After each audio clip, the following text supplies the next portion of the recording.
How to get Apple Intelligence on Apple 14 Pro Max. In this video, I'm going to explain how to get Apple Intelligence on your iPhone 14 Pro Max. Apple Intelligence enhances your iPhone experience through features like Siri, predictive text, personalized recommendations, and advanced machine learning for various system functions. To get started, ensure that your iPhone 14 or 14 Pro Max is running the latest version of iOS. To check for updates, go to Settings and then tap on General and then Software Update.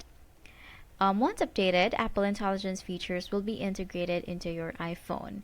Siri, powered by Apple Intelligence, learns from your voice commands and preferences to offer more accurate responses. Activate Siri by going to Settings, then Siri in Search, and turning on the feature.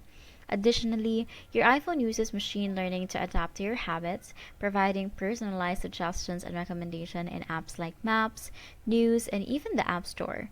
The Face ID feature also relies on AI to recognize your face, allowing you to unlock your phone securely. Apple continues to refine these AI capabilities, so make sure your device is updated for the best experience with Apple Intelligence. And that's how you get Apple Intelligence on your iPhone Pro Max.